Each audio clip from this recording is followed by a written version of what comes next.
Hello everyone, I'm pleased today to have with me Dr. Saifedean Ammous. He's an independent economist as well as a leading researcher, communicator, and educator in the field of Bitcoin. He obtained his PhD at Columbia University.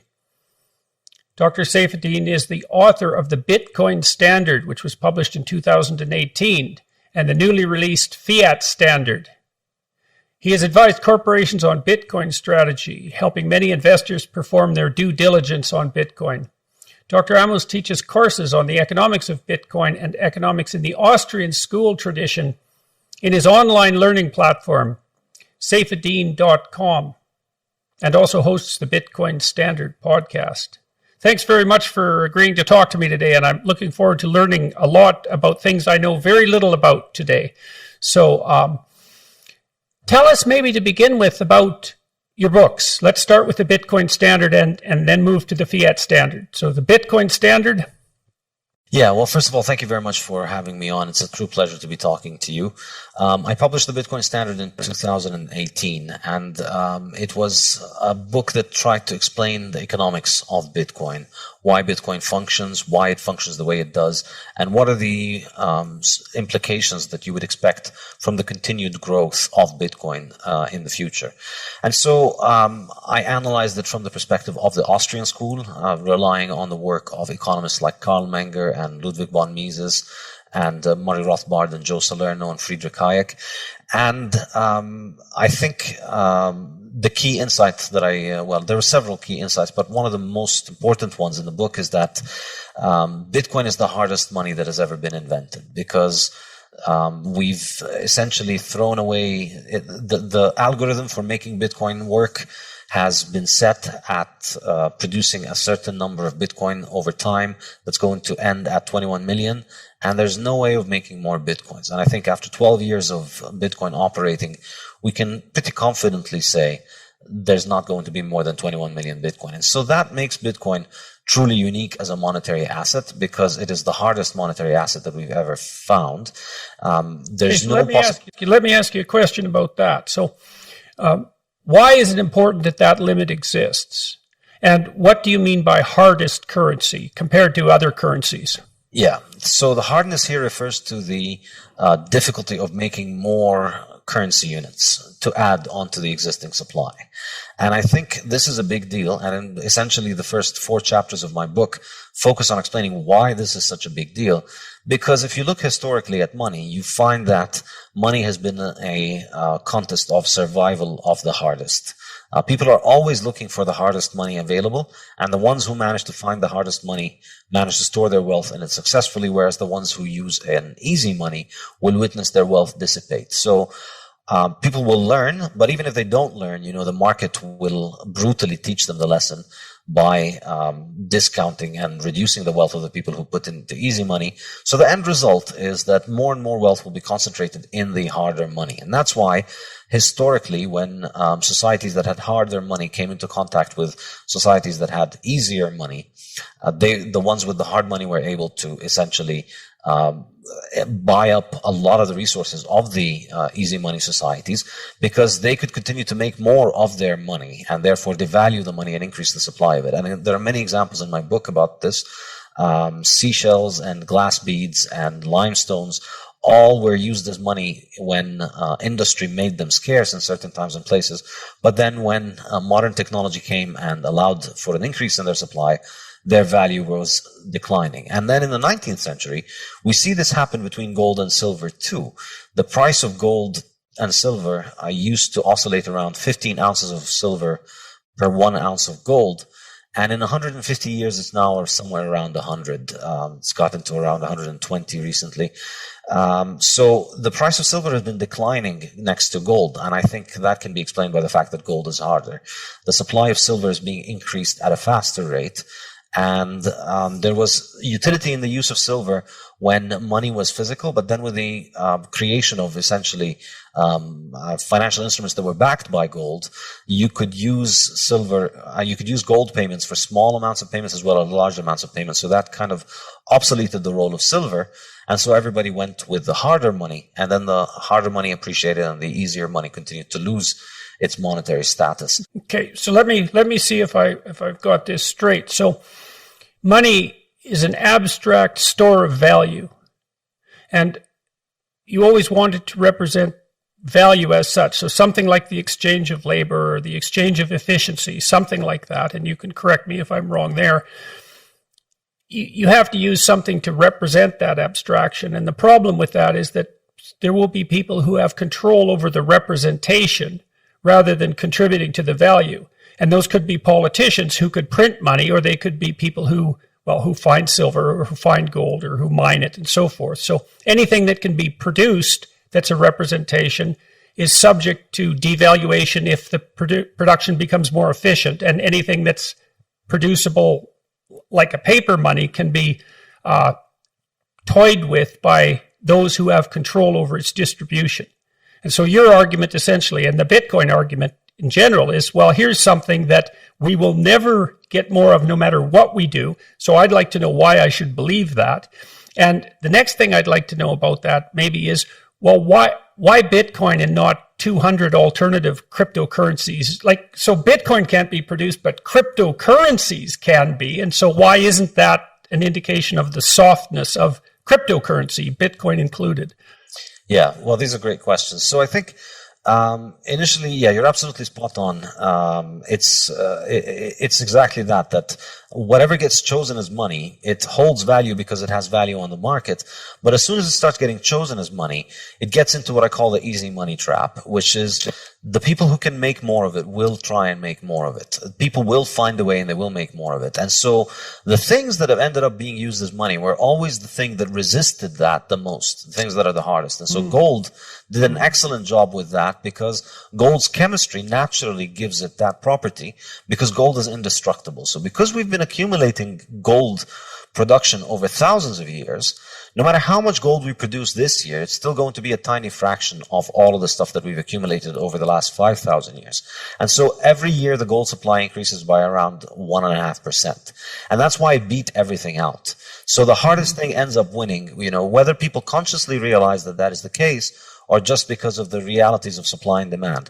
Every year we're making 5% or 20% or 30% more silver, and maybe 100% more copper, and larger quantities of all other commodities on the market, but we're only making 1.5 or 2% gold. So over time, gold holds on to its value, and over time that ends up being the best store of value. So gold resisted that, and then gold failed for issues we could talk about when we talk about the fiat standard.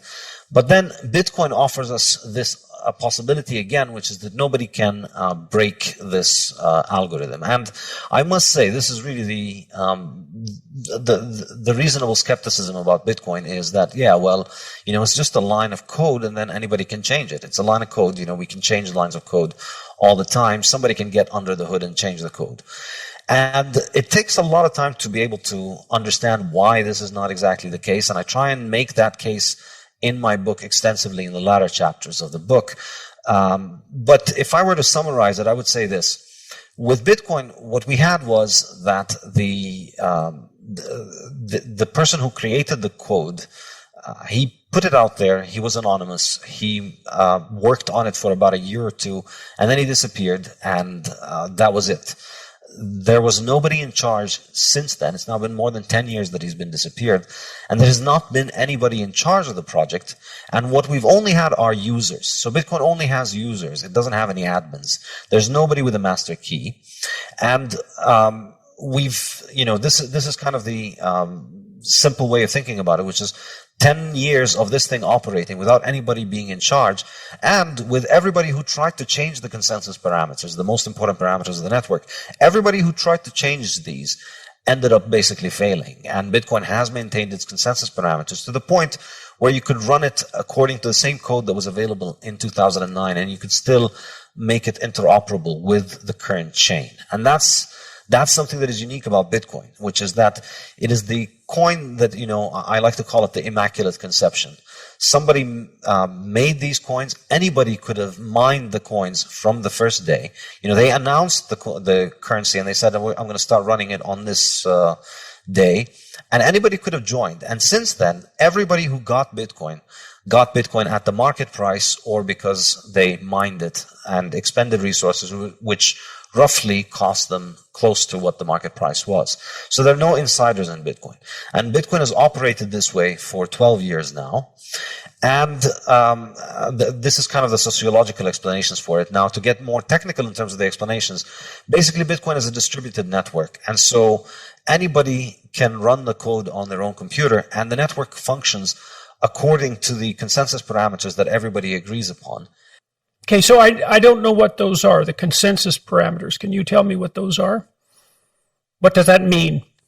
Basically, the main and most important rules according to which the network runs from the beginning. And one of them, perhaps the most like important the Constitution. Yes, it's like the Constitution. And perhaps the most important one is the number of coins that are generated.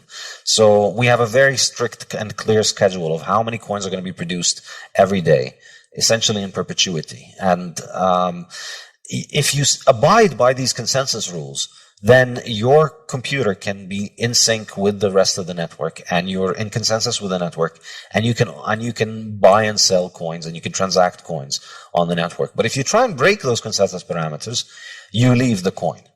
So the miracle of Bitcoin, in a sense, is that it has managed to maintain these important consensus parameters for 12 years now, and it continues to get increasingly more ossified every day. Bitcoin is the most conservative thing in human history, probably.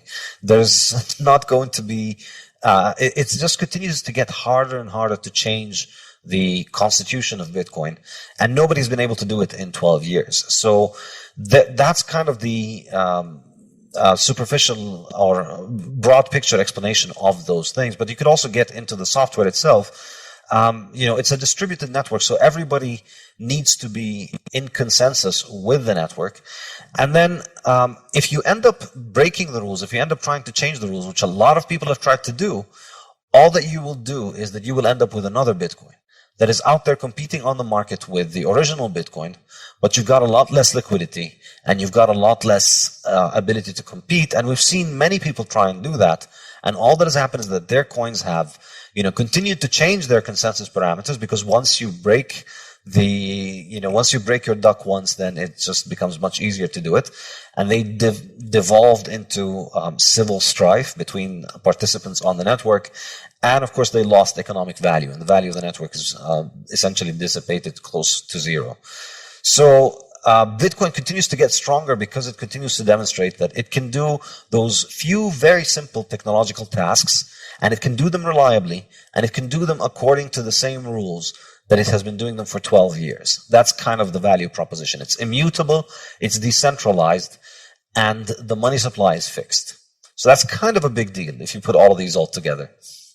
Right, and so it's hard for anyone to make a Bitcoin substitute that can catch up to it, because it's established a kind of primacy given its track history of reliability and its widespread distribution.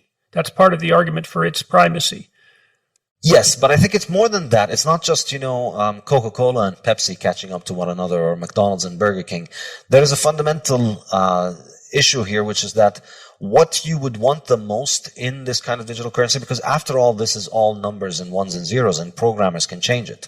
And so if your programmers can change the consensus parameters of the network, which basically all the other digital currencies can do at will, the other digital currencies, they have these hard forks which change the consensus parameters quite frequently, and particularly the successful ones, because the way that, they managed to get successful was essentially through active management. And so they're more like companies rather than private protocols. And the key thing is, as you said, there is a first mover advantage, but there's also the problem of the Immaculate Conception. If you make a new Bitcoin that's going to start from scratch, you break consensus parameters, or you start by imposing new consensus parameters, you're already not starting with that Immaculate Conception. You're already starting with the idea that there's somebody in charge. And so now it's not 200 coins, there's about 10,000 coins. And if you've heard about any of them other than Bitcoin, it's because there's a small group of people that have been behind them. And so that as far as I'm concerned, makes it highly unlikely that they would have a monetary role, because at the end of the day, what you appreciate about Bitcoin, what makes me pay attention to Bitcoin, is that it is neutral money that nobody can control. So you can see two banks in two different countries use Bitcoin, because that means they don't need to resort to their own legal system and their own central banks and their own regulators in order to carry out this transaction, because Bitcoin is just neutral. They know, it's like the N engine. You click the right buttons and then the right smoke comes out and it does the right transaction that you want. Okay, so I'm going to recapitulate that for a moment. So, because there's something in there too that's quite difficult to grasp, quite difficult to believe, apart from the fact that the technical aspects are rather impenetrable for an outsider. The way Bitcoin came about seems like a story that's virtually impossible to believe. You couldn't make it up, right? So this unknown engineer, Satoshi, anonymous, came up with this idea that no one else had ever had, implemented it online, anonymized it, and then vanished essentially without a trace. I mean, how much do people know about him? Are we sure he's who invented it? And what the hell was he up to? And why did this happen? And why should an outsider believe any of this? Because it does seem like the plot of a bad science fiction novel. I will confess that I did used to think about this in similar terms, but I'll say this. You use the wheel every day, but you don't know who invented the wheel. And we use a lot of things every day that you don't use them because you trust the guy who made them. You use them because they have a proven track record. You've spent your life seeing wheels working, and so you're willing to trust a wheel next time you get into a car. So I think, that's ultimately what... in a sense, it's kind of bad press for Bitcoin, but like a lot of things about Bitcoin, it actually ends up being illustrating its strength.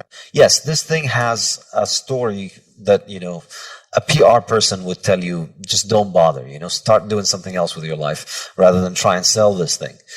And it doesn't need anybody to sell it. That's kind of the point. It doesn't have a story. It doesn't have a PR person.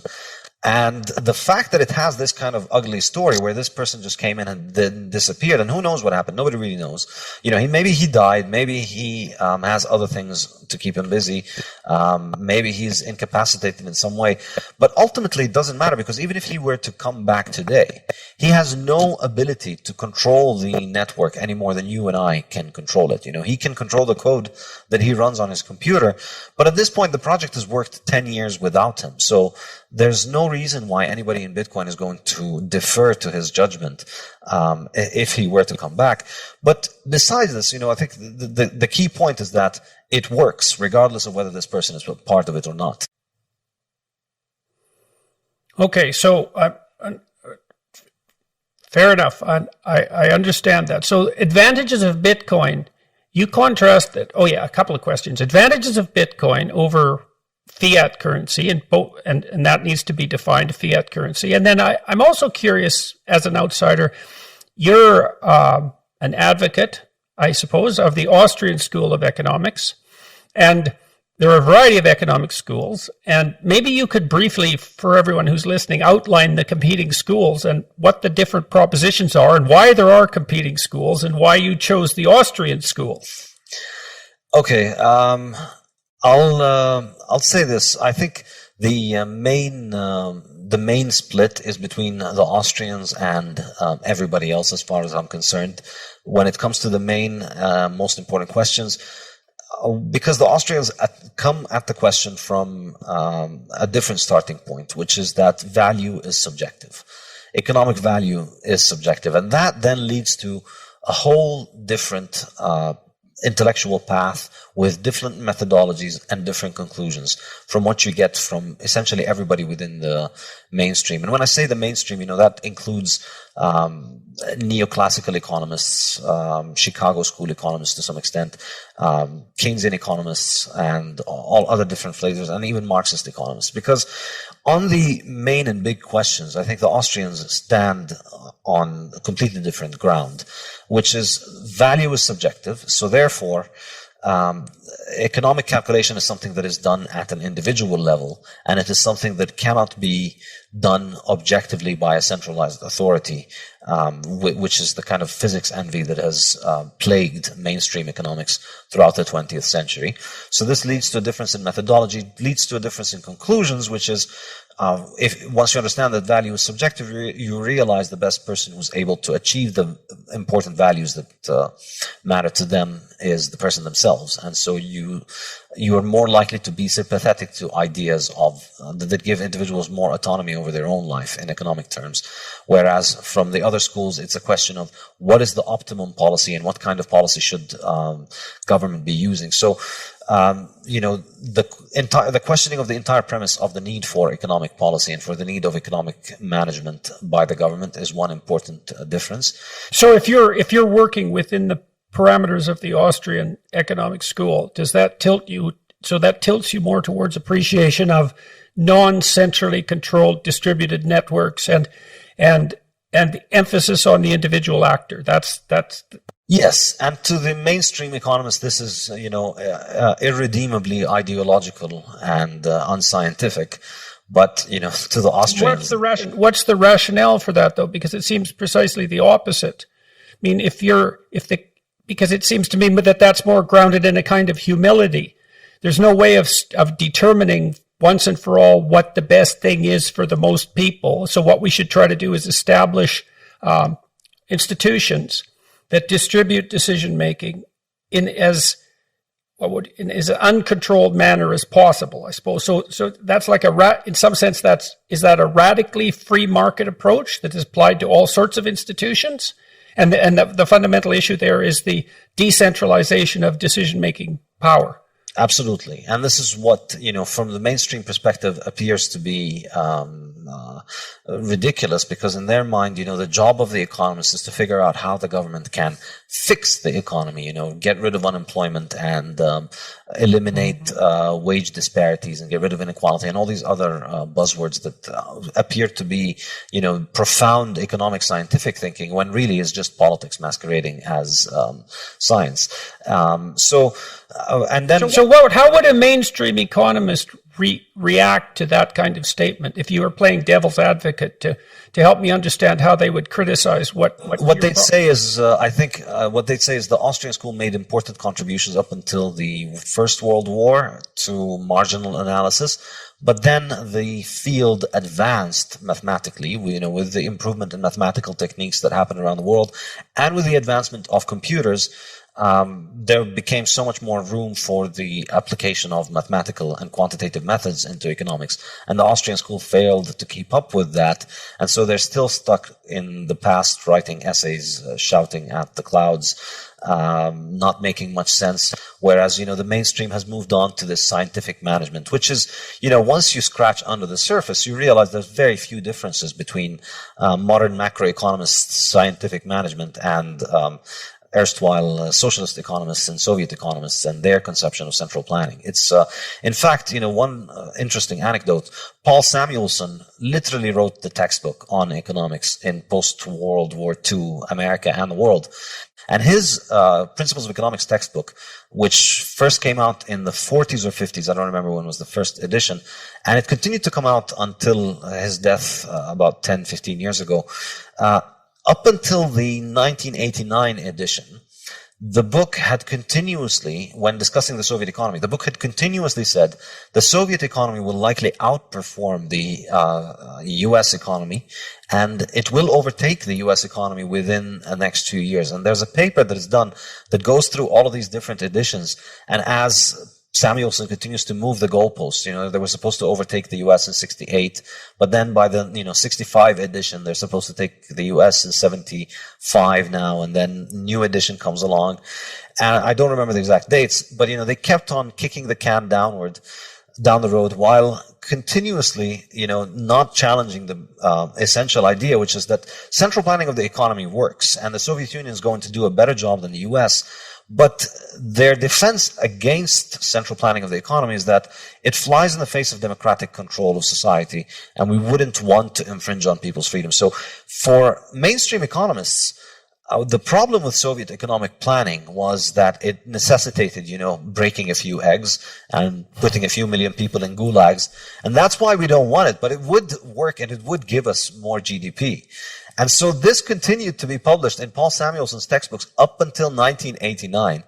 Or 1990 or something like that. Students were studying this in class as the Soviet Union was collapsing. And of course, this is Fiat academia, Fiat world. The next year, they just take that section out and they continue to print the textbooks that continue to teach kids in universities around the world today that, this is how economics works. And economics is about central planning. Were you trained at Columbia as a classical economist? Yeah, I took the foundational course for economics at Columbia, yeah. So my PhD was in sustainable development. It wasn't entirely economics, but we took the foundational courses of economics, basically. So why did you become a deviant from that, let's say? What was your intellectual journey? And I'm very curious about that. So my undergraduate background was in mechanical engineering, of all things. And in my PhD, it was in sustainable development, and we were supposed to study issues of, energy and society and economics, and approach it from a multidisciplinary perspective. So my engineering background and then my new knowledge in economics gave me that kind of what Hayek calls the fatal conceit of, I'm just going to pick a topic in energy economics, in energy and engineering economics, and study it with the big brains of a Columbia PhD, and then figure out what needs to be done, basically. Mm-hmm. And then you can maintain these illusions until you actually start digging into the spreadsheets, and then you start trying to actually mathematically model the complex world outside and put it on a spreadsheet on your computer, and then you start realizing just how absurd these things are. Yeah, well, you'd think if you could do that, then you could put the stock market on a spreadsheet and run your economic wizardry and gather all the money in the world with your capability to model the economic system and predict. And yet no one can do that. Exactly. So, and one more comment about that. I mean, I see that danger of that fatal conceit lurking underneath all the discussions of climate change. Does that seem like a reasonable proposition to you? Because it's a justification for central planning, masquerading as, well, we have to save the planet, we know what's wrong with it, and we know how to fix it, and our solutions are going to work, and they're not going to produce unintended consequences, and it's so dire that you need to leave us alone while we do this, and we know better than you do. Exactly. And that's exactly how I essentially went off the reservation, because, the topic of the course, the topic of the PhD and the topic of the program was about how you can use this kind of scientific management to solve these big problems like climate change. And as I was studying, in particular, my PhD was on the topic of biofuels. So, ethanol and biodiesel, which they make from plants, which is just an absolutely insane abomination of humanity. It's insane that people do this. You grow crops, you use up land for a year to grow crops and then to process them and then to turn them into fuel, when you can just get fuel straight out of the earth at much cheaper, much more, and much better quality that doesn't degrade the car and that doesn't destroy the soil. And as I was studying that, on the one hand, I was struck by the impossible complexity of the question. And then on the other hand, I was noticing the inescapable conclusion that everything that they're trying to do here is just making things worse. In fact, the idea was that we're going to save the earth from climate change by replacing fossil fuels with ethanol and biodiesel. But the reality was that you were chopping down the Amazon and Indonesian palm forests and to turn them into sterile farming land. The Midwest and the Mississippi Valley over the U.S. was essentially degraded from all of its soil, and then the fertilizer that is just running off from the Mississippi is causing all these enormous damage to the Gulf of Mexico. It's insane how much damage is being done from this attempt to sort of centrally plan things from above. And Hayek has a saying where he says, we used to suffer from problems, we now suffer from solutions. And this... let me ask you about that. Like, look, I've been struck by exactly this problem, right? This is the problem of unintended consequences and the irreducible complexity of things. So, like, we can talk about climate change, the problem of climate change, but there isn't. Those words are unbelievably deceiving because there isn't a problem of climate change. There's 150,000 problems of climate change, and every single one of those is an unbelievably difficult problem, and the solutions to those problems could well exist in terrible contradiction to one another. And so, but you get deluded. You think, well, climate change, well, I can understand that. The climate, that's easy to say. I must be able to conceptualize that. Of course, you can't. And then it hides the fact that it hides this under structure of complexity. Now, you got a glimpse of that, and that instilled in you this resistance to this fatal conceit. It instilled in you some humility. Why doesn't that happen to other people? And why did it happen to you? It's a good question. I don't know. I think, I don't know, different people, they react in different ways. I have an insatiable curiosity to continue to try and understand this question. Whereas what I needed to do was to just sit down and run a bunch of equations on a spreadsheet and say that this is the model. And, as long as the thing was internally consistent, then it gets the pass and then you get the degree. Maybe it was your training as an engineer. Yes, I think actually that is a very good point. Yeah. Yeah, because engineers, engineers really like to build things that work. Exactly. And you can't hide the fact, you have to trace the whole thing and how it works, and you try and you have to conceptualize it in your brain, and it has to make sense. Think of the Rube Goldberg machine, whatever it is, you have to follow it through, and then you need to figure out where it breaks. And so thinking of trying to approach, something as complex as the global energy market, as an engineer approaches something like an engine, a single engine. Exactly. That's the fatal conceit, because the engine is a product of human design. It's a product of human constructive design. Somebody sat there with a pen and paper or computer program and designed this engine, and then they iterated on it. But things that are societal institutions are the products of human action and not human design. Nobody sat down and designed the global energy market. Everybody out there is helping shape the global energy market every day with their consumption decisions and with their production decisions. And everybody's kind of reacting to everybody else's actions in this kind of global dance that we all do together that ends up, rewarding the better ideas and punishing the worse ideas. And nobody knows how it's going to evolve. That's ultimately, Mises's critique of socialism is primarily about property rights. It's the issue of calculation without property rights. It's impossible for people who don't own resources and who don't have an opportunity cost to the use of resources to accurately and rationally estimate what is the best use of those resources. It has to be real. Mises has a beautiful quote. He says, capital is not play pretend or something along those lines. It's not a game where you can just, let's pretend that this is my capital, I'm going to allocate it. No, it has to be worth what it actually is worth to you individually, so that the decision has the weight. Yes, the full weight of the reward and the full cost. You have to feel it in order to be able to understand the decision. If you don't own it, then you don't understand the cost, and you don't understand, and you can't make that decision. So that's one hand. It's the property rights and calculation critique. And then on the other hand, there's the entrepreneurship critique, which is, even if we manage to, let's say, take over a capitalist functioning society and turn it into socialist society today, it has no possibility for accommodating change. It has no possibility for making change happen, because it has no mechanism for consumers to impose their preferences for quality and quantity of goods that they want on the producers. Right. So there's no way of gathering information about the state of the market. Absolutely. Yep. And about the future. And this is the crucial role of the entrepreneur, because the entrepreneurs plays a central role in Austrian economics, but not in mainstream economics. Because in Austrian economics, the entrepreneur is the one who foresees possibilities, and most entrepreneurs are likely wrong, perhaps maybe most or maybe close to most.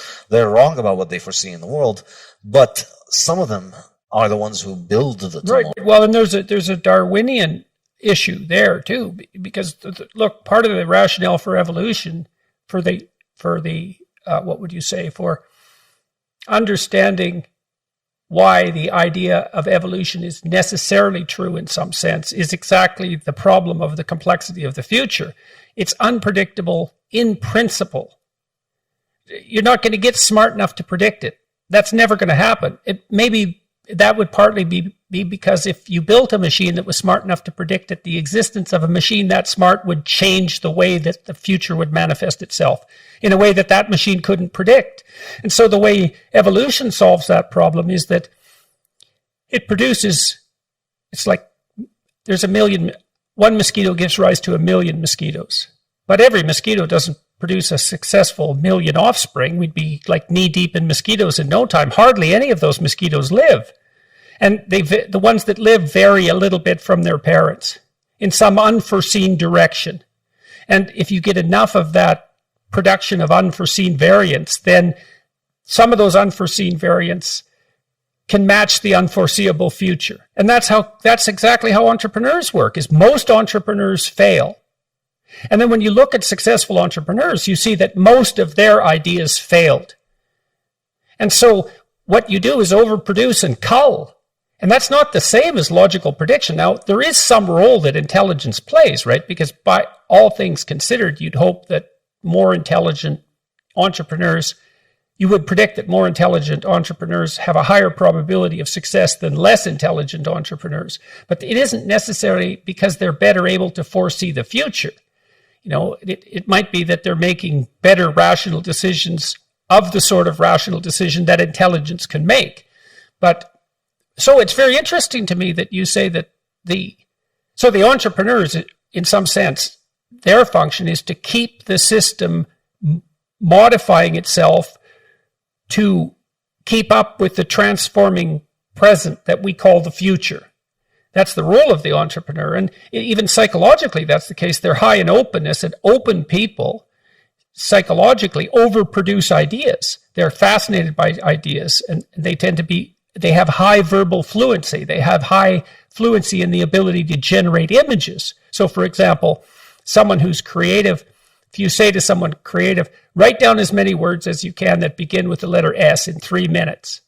The creative people will, on average, outperform the uncreative people.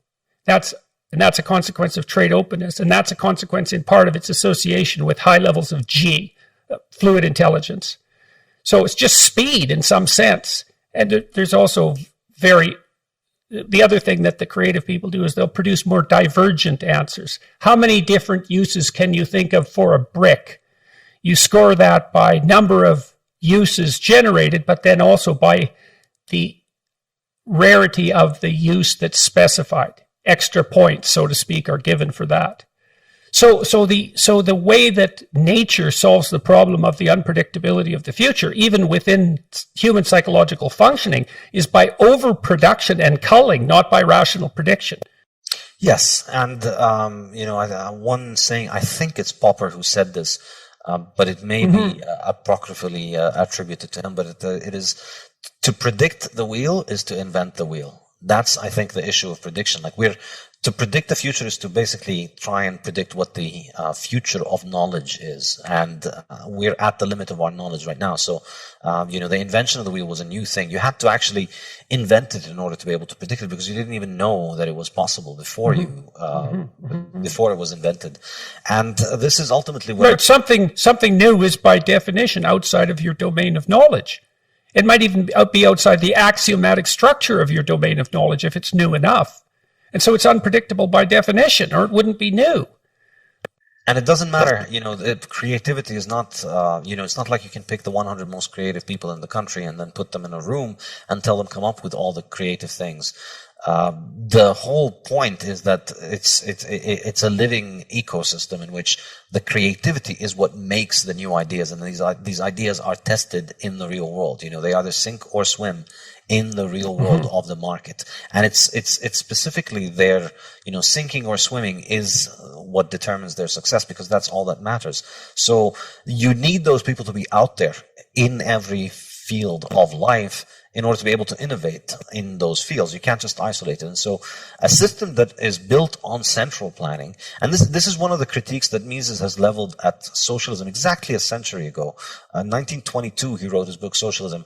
And until today, I don't think there has been a single socialist that has actually illustrated their ability to comprehend this point and still disagree with it. Like, they all just completely ignore it. It's not something that anybody, they grapple with his ideas on property rights, and they made some attempts to refute him and failed, in my opinion.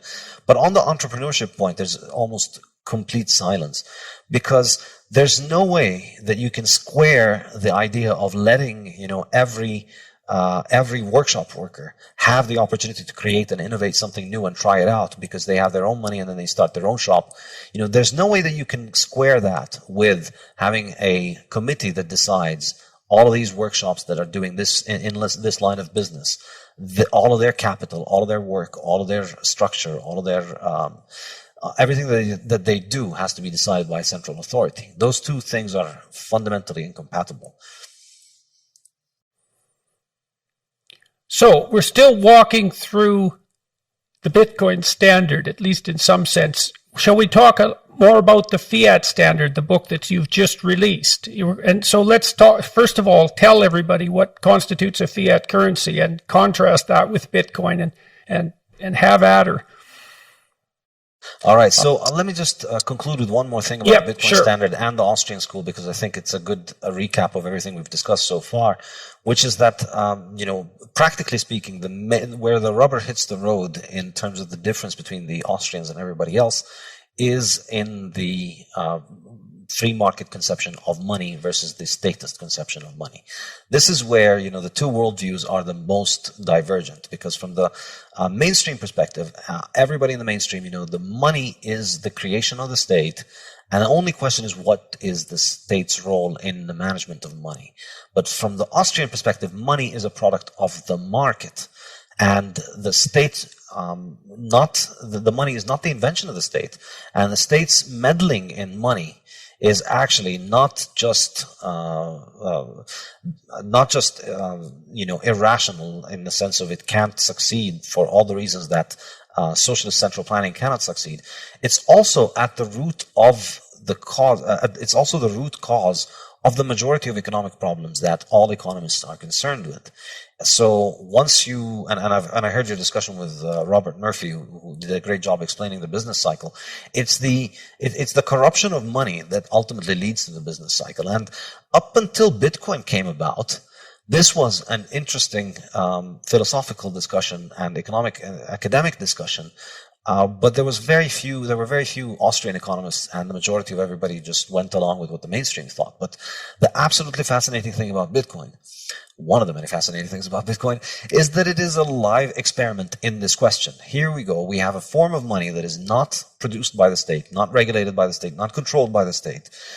And it's functioning as a form of money. And it tests, its continued survival refutes the state theory of money, and perhaps even more deliciously, it refutes the inflationist theories of money, which all of these other schools are inflationists. They all argue about how much the money supply should increase and how should the money supply increase and who should be in charge of the money supply increase. But none of them has ever questioned the fundamental proposition, which is the money supply should not increase, does not have to increase. And So why do they presume that it should increase? Intellectually, the whole field is shaped from the perspective of how should the government manage the money successfully. And so there's no way that you, as somebody who's getting paid from the increase of the supply, there's no, the Overton window of acceptable answers for you through self-censorship, more than, or intellectual capture is, how do we increase the money supply? But, if there's no money supply increase, you most likely don't get a salary because your job is linked to that printer. And essentially, I think, a less charitable interpretation by an Austrian economist of a mainstream economist is that they're essentially court jesters for the inflationary central banks. The central banks need an intellectual apparatus that gets on TV and says, we have to print all of this money in order to prevent unemployment from happening and to prevent bad things from happening. But really, I think, the bigger story here is the money printing, of course, is highly lucrative for governments. And so, of course, governments are highly favorable of people who want that. So Bitcoin is powerful in this regard because economically it's succeeding, and intellectually it's succeeding as well. I think it's a massive challenge to the mainstream economics establishment. Their complete inability to explain it or to try and present a coherent explanation for why it behaves the way it does or why it grows is absolutely astonishing. It's been there for 12 years. It's worth $1 trillion right now. And the vast majority of university professors will tell you, oh, it's just a tulip. Somehow they're convinced that the fact that, agricultural product prices went up for a few months in Amsterdam in the 17th century somehow invalidates the fact that we have a form of money that travels internationally and is hard and is completely outside the control of the state. It's argument by soundbite almost. They haven't even given it much thought because there's not much to say. It's argument by dismissive analogy. Yes, which is very common also in the climate change discussion, as you always notice. Yeah, you see, it's not that I spend a lot of time looking at the climate change literature and considering solutions for various reasons. And I can never stop being more afraid of the solutions than the problem. And it's not like I'm not afraid of the problem. It's conceivable that human activity is producing global climate change. And I think the evidence for that seems to be relatively robust, although how economically consequential that will be is subject to tremendous debate because it's prediction out 100 years or 50 years. And good luck with that, boys and girls. But the solutions terrify me. So, and in fact, I discussed this in the Fiat standard. Okay. I use this as an example of how Fiat corrupts the planet, basically. So in the Bitcoin standard, a lot of Bitcoin standard was about government money, but you could always say more because it's just been so enormously important over the last 100 years. So in the Fiat standard, I take the same kind of analytical lens that I used in the Bitcoin standard to look at Bitcoin, which was, when I started writing that book, it was this obscure thing that only a bunch of weirdos on the internet had heard about. And I tried to kind of come at the same, with the same kind of lens at the Fiat system and trying to ignore all the hoopla of a century of propaganda and academic work. Yeah, well, sorry, your discussion already has made me aware of all sorts of axioms of my thought that I didn't know I had. So, for example, I basically just accepted, in some sense, on faith, the idea that money is the government's, fundamentally. The money. I know we all have our money and we own it, but it's a state construct. That's why each country has its own currency. And so one of the functions of the government is to deal with money. And the idea that you could abstract that away from the government, any conceivable government, conceivably forever, or at least forever as far as we're concerned, it's hard to wrap my head around how radical an idea that is. I don't know what that would mean if it was actually true. And so, the idea that, the arguments that you've presented that suggest that the notion that that the government has valid control over money, and maybe that should be subject in some sense to the democratic process rather than the market process. It's going to take me a long time to think that through because that really is it's unbelievably radical proposition. Yes, that's kind of why the Austrians are kind of ostracized and considered outside the pale on this issue. But think about it, no government declared gold as money. Gold emerged as money all over the world independently because of its properties.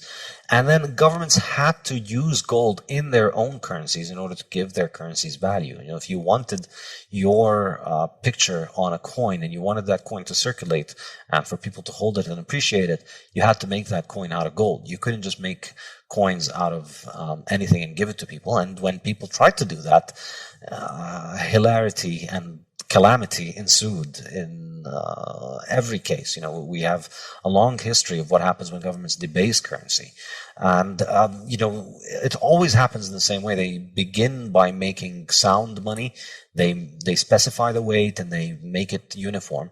Mm-hmm. But then they almost always, I think, every example in history has ended up with them basically succumbing to the temptation to increase the supply if it was paper money backed by gold, or to what they used to do previously, which is mix in base metals with the precious metals. So wasn't it the case that the ridges on the edges of coins were there because the coins were shaved by slightly, and was that a state function, or were people doing that to coins? I'm sorry, this is just an example of how that solid, uncorruptible currency can be. If you get a gold coin, you can scrape some of the gold off, and if you have enough gold coins, you can make a nice pile of gold dust, and the gold coins still work, but you have the gold. And so there's various ways of doing that. And I read that the ridges on the outside of coins, why do they have them? Do you know, is that the case, or am I just chasing something that's not the case at all? I think I've heard stories like that. Yeah, there's so many stories historically of governments finding creative ways of debasing their currencies. The most common one is, oh no, some people are making fake currency, so give us all of your currency so we can mint it again into a new form so that we can make sure that it's right. And then you get your currency back, and then it has 5% less gold than it used to have. That was kind of the quantitative easing that they did before, and that they take some of that gold for themselves. So that temptation has always been there, and Bitcoin is essentially the most powerful defensive technology against that. It's an enormous quantum leap forward in the technology of money as protection of value. Mm-hmm. Against predation and against inflation, because you don't have to worry about whether the coin has base metal inside it. You can verify everything with Bitcoin, and it's fully auditable. Everybody can see every single transaction, and everybody can verify the rules of the network. So it's the most powerful technology that we have for money, and I think it's a natural fit to anybody who's productive and wants to save their value into the future. And it's not just a fit for them. I think the beautiful thing about it is that it's a great reward for them. It's a great reward for those people to go and save into the future. And this is why I think Bitcoin is so transformative to the individual, because it gives you a better way of saving for the future. And I think this is something I discuss extensively in the Bitcoin Standard. I think that's highly related to the time preference of individuals, which is an enormously important topic. So historically, all throughout human history, we're always moving to a harder money because we're looking for a better form of money. And that culminated by the end of the 19th century with everybody in the world being on the classical gold standard. Basically, the entire planet was on the same currency. One money chosen on the market, very hard to produce, holding on to its value, offering anybody in the world the ability to save for their future, essentially for free. You get paid in the coin, you keep the coin safe, and then 20 years later, that coin is not only held on to its value, it's likely appreciated more, because in those 20 years, we've made more cars, more houses, more apples, more oranges, more everything, but we haven't made a lot more gold. So the gold coins remains valuable. And so historically, you see this has coincided with a decline in interest rates, which from the Austrian perspective is a measure of time preference. Time preference is what determines the interest rate. And time preference is the degree of discounting for the future. So effectively, as long as we're using harder and harder money, we're being able to provide for the future better. And that's reducing our uncertainty of the future. Now you can be fairly confident that the money that you worked for today, that you can save it and it'll be there for you in 5 years' time. Well, you start thinking more about yourself in 5 years' time. And as our technology for money has improved, and as our ability to save has improved, our time horizon has expanded. Our time preference has dropped. We start thinking more and more about the future. That encourages us to save more, to invest more, and then that leads to capital accumulation, which leads to the increase in productivity. And I think the whole world was basically lowering its time preference until the early 20th century. And then in the early 20th century, this is kind of the central argument of the fiat standard, by switching to an easy money, where now, in the 20th century, we moved to government money, which has been increasing on average, I calculate at something like roughly 14% a year globally. So you move from a money supply that's being inflated at 1 or 2% as the average human being in the world. You had that same gold coin.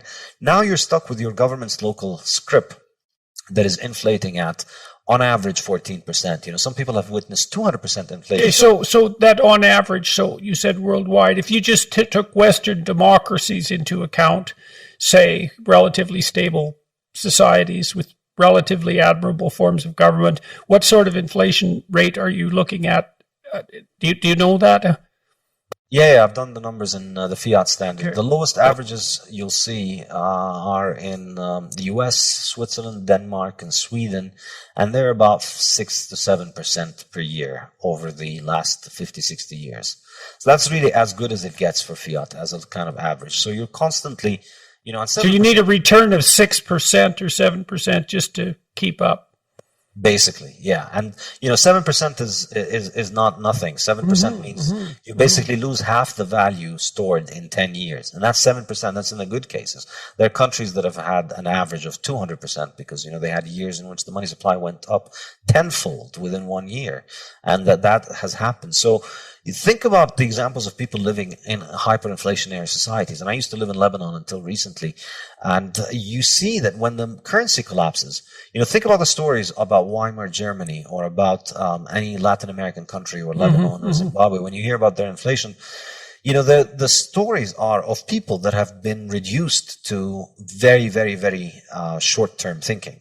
Your money, you get paid on the beginning of the month. Your money is going to be worth half of its price by the end of the month. So you get paid and you run straight to the supermarket. I remember I was a kid growing up in Brazil, and I remember that, on the first day of the month, the supermarkets would be overrun and there would be people fighting and things would be crazy because everybody's trying to get things now before everybody else gets their paycheck and buys everything and then bids up the price. So your time horizon is shortened when your money is losing its value. Okay, so let me ask you a question about that then too. So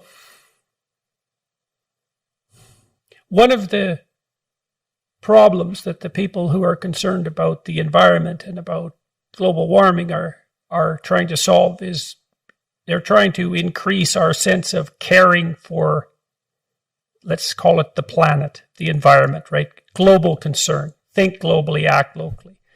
You're supposed to be taking all these other things into account and not consuming like a madman and despoiling the planet. But implicit in your argument, as far as I can tell, is that if you stabilize the currency so it can't be inflated and you make people's time horizon much longer, that they're going to be concerned about a far greater variety of things that are distal from them, like the environment, because they're now able to do that instead of having to fight for short-term emergency survival continually.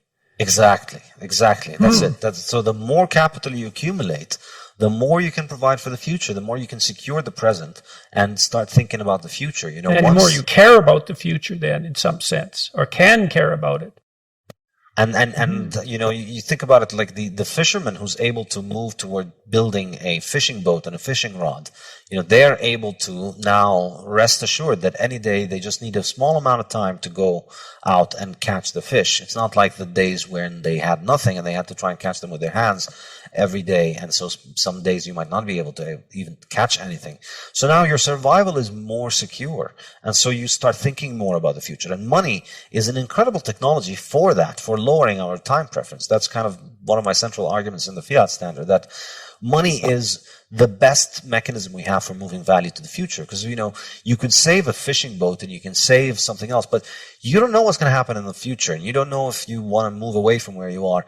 Money itself is enormously important because it's very useful. You save some money and then it doesn't matter what happens in your town, you take the money and you can go away. So it protects you against the uncertainty of the future. And when that money is compromised, your ability to think of the future is massively compromised as well. And I think, the hyperinflationary examples are an extreme example of that. But I think the 20th century itself was one global slow train wreck of watching humanity's time preference rise as, generation after generation of people all over the world witnessed their currency devalued. Everybody saw it. There isn't a single people in the world that has escaped this. It doesn't matter if you live in Western Europe or Africa or Latin America. Everybody has been screwed by inflation in the 20th century. And everybody has a story in their family about somebody who saved up and worked hard and diligently, and then one day they woke up and all of their money was gone, and all of the wealth that they'd worked for was gone. Everybody has gone through this, and it leaves a mark. It leaves a mark. It tells you, don't be the sucker who saves for tomorrow, because you missed out on. You see, like in Weimar Germany, you think about the people who are punished by that hyperinflation. Those were people who were productive, and who had foresight because they put away something for the future. The ants were punished, not the grasshoppers. And that's a terrible thing to do to a society, to take the most creative people who also have the ability to delay gratification, and then to just cut them off at the knees for daring to do both of those things. You couldn't do a worse thing to a society in some sense than that. To punish people for creativity, productivity, and the capacity to save instead of the pursuit of impulsive pleasure. So it is really a catastrophe. And so, it absolutely is. And maybe that's not much improved when it's a slow train wreck rather than a quick one. I mean, who knows, right? So, all right. Yeah, the speed has varied, but I think this has been the story of the 20th century. And on the flip side of it, which is kind of the two sides of the story that I tell in the Fiat Standard, on the one hand, you had individual productive people and businesses having their wealth robbed from them continuously throughout the 20th century because it's constantly devaluing. And on the other hand, you had government bureaucracies being given essentially unlimited financing to do whatever they want because they were connected to the printing press. And all that you needed was to just have the right story in the ear of the right person to get the printing press to run for you. And so, not only are you punishing the most productive people in society and the people that are the best at saving for the future and thinking of the future, you're also essentially rewarding heavily people who are good at playing politics. And people who can, get into government, and people who can use government power, because you are giving those people unlimited power. So naturally, you're going to. Our prime minister managed to get $1 billion into the hands of one of the charities he's associated with. Yes, I've heard of that. Your prime minister has been an excellent lesson in what happens when seemingly idealist people with beautiful sounding cliches get into power and then have that power foisted upon them, and then they see a great opportunity to capitalize on that to their own benefit and to their own aggrandizement. And all the while justifying it by reference to the moral standards they hold that exceed those of everyone else. Absolutely. And then, you think about it first. So there's the aspect of the corruption, of the fact that, playing politics pays.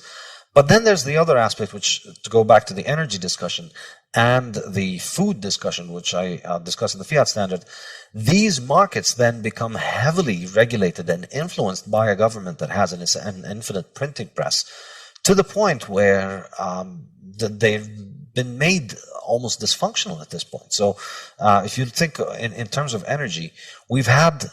And in both energy and food, the current hysteria that you hear around, oh no, we're going to boil the oceans because we're driving cars, or, we're going to boil the ocean because we're eating cows and cows are farting, and, 4.5 billion years of Earth was doing fine until the cows started to fart, and now the whole Earth is going to hell.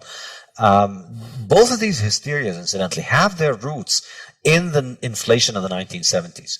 It was when the prices of food and energy rose in the 1970s that all these cranky, kooky ideas about, Earth punishing us, and there's not enough resources for us to be able to live, and we need to limit the global population, and we're destroying the Earth.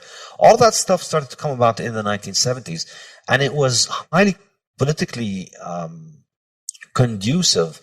At that point, it was likely to be popular because it was providing a very useful alibi to the government when it comes to inflation. The reason we're witnessing massive increases in the price of oil and food has nothing to do with the fact that your currency is being printed and debased.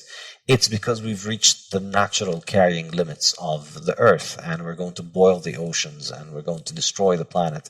And so, you need to repent by moving away from consuming hydrocarbon energy, oil and gas and coal and all of those things that made our modern world, and the things that are the reason that we have our modern world and modern technology. We can't live without them. They're 80% of energy consumption around the globe, and that's not declining in any meaningful sense anytime soon, unless we want to go back to pre-industrial societies.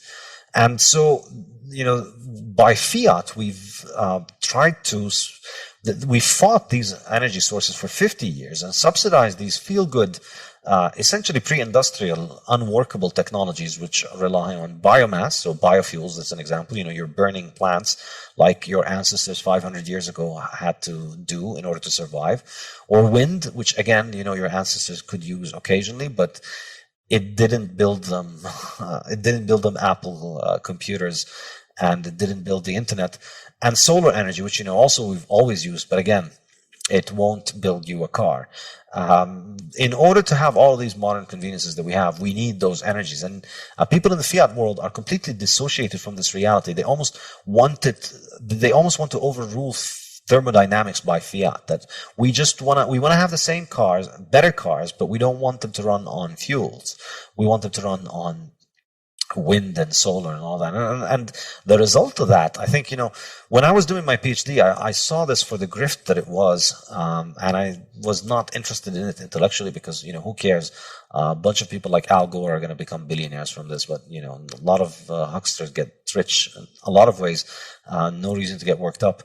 But now I think I'm beginning to realize this is actually a serious threat to industrialization and civilization itself. I mean, our planet will witness massive catastrophes and calamities if we have a serious reduction in the consumption of these energy sources, which, plants are being decommissioned all over the world based on the idea that we're going to be replacing it with wind and solar. And the result is energy prices are rising massively, and, energy is becoming less and less reliable, and you're witnessing more and more grid failures. Yeah. All right. So on to the fiat standard. Yes. All So right. in the fiat standard, looking at the way that the fiat money works, as from first principles, trying to understand how it works, I think that the fundamental idea is that in the fiat system, the way that you mine a new currency into existence is through lending. When your bank makes a new loan, they don't take somebody else's money and give it to you. They make new money, essentially, out of thin air, and they hand it to you, and they put it in your bank account. So this, I think, is a very key insight. So in Bitcoin, Walk through that so everyone understands exactly what the banks are doing, because that is not something that people know or understand. Yeah, so it's not like there's a fixed sum of money that the bank has to deal with, wherein, they need to get depositors' money and then they need to lend it out to borrowers. If you have a lending license, if you're a bank, you're licensed by your local central bank, the mere fact that you have that lending license means that you can issue loans and essentially create new money and add new money to the money supply and put it in your client's bank account. So now, obviously, they can't just do this limitlessly. There are regulations and rules by the central bank that determine how much lending is done. And so what are the rules approximately? Well, the rules is, the person who borrows has to have good credit history and good credit standing and a good reason for why they want to borrow it. But obviously, these things are getting less and less strict over time as monetary expansion picks up and political pressure for more and more monetary expansion increases. These criteria. You saw that with the housing crash. Yeah, housing is one example, but I think, perhaps the even bigger example is the financial industry, which is constantly receiving enormous amounts of new credit from the central bank directly in the form of quantitative easing. That's a huge one. So, in Bitcoin, we have Bitcoin mining, which is an extremely sophisticated industry. In order to produce new Bitcoins, we have about 6.25 Bitcoins produced every 10 minutes. And in order to produce these, people expend a lot of resources in order to be able to make them. Roughly, the cost of making a Bitcoin fluctuates around the market price of Bitcoin, but both vary, but it's roughly around it. With gold, the same is true as well. You know, it's costly and expensive to find new gold. You have to dig and you have to process it, and it's very... Okay, so why bother mining it, and why not just cap Bitcoin where it is now? Why bother producing more? Why is that built into the system? Why 21 million and not just where we are now? Well, 21 million is as good as any number. It could have been 500 trillion. It could have been 5. It could have been anything. Any number is good enough as long as it's divisible. And that's kind of the key insight from the Austrians that made me specifically very interested in Bitcoin. The Austrians were the only one who said, yeah, the quantity of money doesn't matter. You could run any economy on any size of the money. And then as the economy grows, the value of the money increases. And that's a great thing. That's the golden period. That's the golden age of the West. So it's sort of an illusion in some sense, the cap, because, well, there's 21 million Bitcoin, let's say, but they could be worth anywhere from like $2 to $1 million each. And because it's fractionable, right? So there is no, in that sense, there's no limit to how much money there is, even though there's a limit to how many tokens there are. Exactly. There's no limit to the value that the network can carry, but there's a limit to the tokens that represent that value. So you don't corrupt the tokens of the system in order to make more tokens, in order to enrich the insiders. You just keep packing more value into it. Into the tokens. Okay, so why was it allowed to be mined at all then?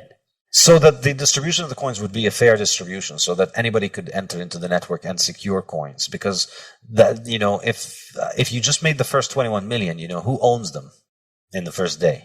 Who's going to be owning the 21 million? How are you going to distribute them? This is not an easy question, and I think, you know, most people wouldn't have thought something like Bitcoin to be possible had it not because of this issue. You know, how are you going to start off an upstart currency and give everybody in the world a new balance? So it was to get it going.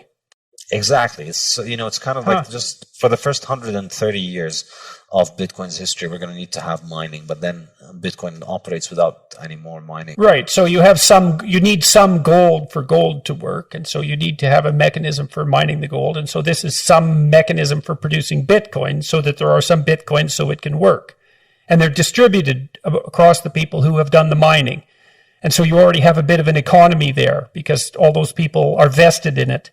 And it's completely open and perfectly competitive. Anybody in the world can mine. Anybody can bring their computer onto the network and mine and, you know, benefit from the mining. And it rewards only the most successful miners. It rewards only the most economic miners because it has this thing called the difficulty adjustment, which is my favorite part of Bitcoin. It's really the magic glue that holds Bitcoin together, and I discuss it in the Bitcoin standard and in the Fiat standard. What happens is that, you know, if more miners try and mine copper or gold or silver, you end up with a lot more copper or gold or silver. But with Bitcoin, the more miners that get into the network, you still get the same number of Bitcoin as was predetermined earlier. But the difference is that you don't get, but it just gets harder for the individual miners to get into the network. So it's more like a sports competition wherein there's one trophy, and then the more competitors get in, the trophy just gets harder to win. It doesn't get, you don't get more trophies handed out. So how in the world did Satoshi figure this out? How did he? I don't understand how he could conceptualize this. It just doesn't make sense to me. It's an incredible work of genius. When you think about just the amount of expertise that he had to have in different fields of knowledge to bring this monster together is absolutely astounding. Yeah, well, just the conceptualization to begin with, let alone the implementation, the engineering implementation.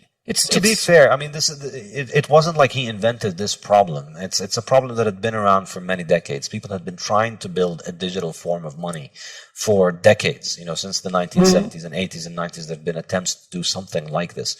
And the different attempts to produce something like this always came up against a technical problem called the Byzantine generals problem. And then Satoshi figured out a solution to it through the proof of work system, which is absolutely astounding. So tell me about that. That sounds, if we can do that without deviating too much. So what is that problem and how did he solve it?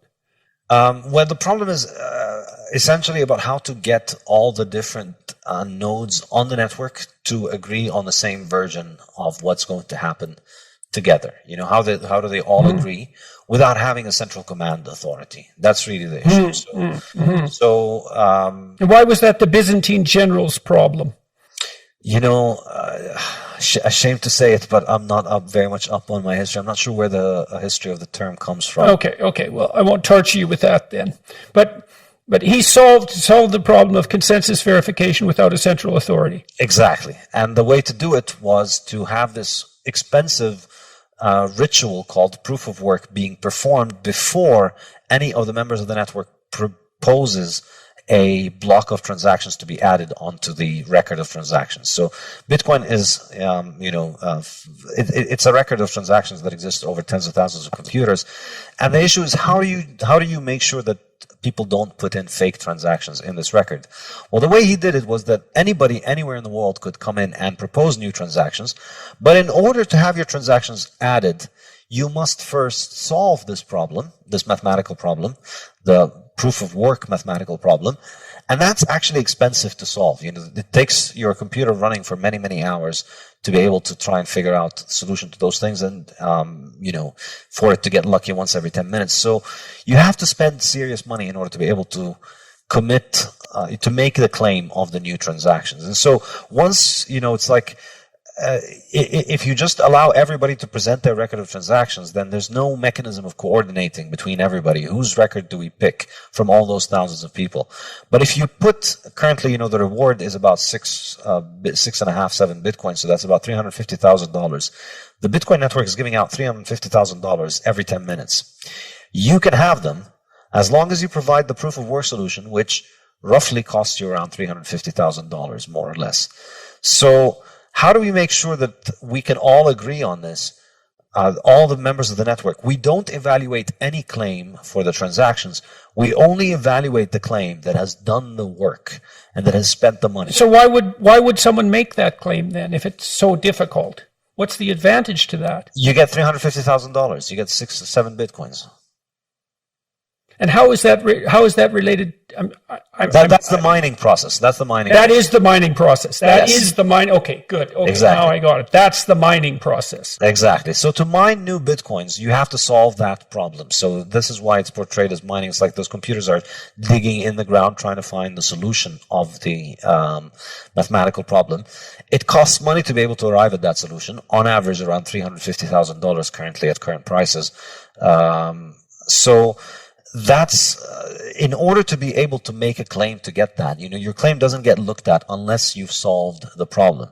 And it's very cheap for everybody on the network to see that you have the right solution to the problem, but it's very expensive to arrive at that solution. So the solution is like this very difficult key to find, but once you've found it, it's trivial to verify that this is the right key because you just put it in the lock and it works.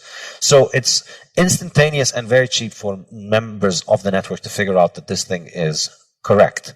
So you set up this massive hurdle, essentially. If anybody wants to come and get this reward, they first need to spend. Why wouldn't they just buy Bitcoin? It seems to be a lot simpler than mining it. Then if it costs $350,000 to make $350,000, why bother with the mining? But, you said it rewards more efficient people.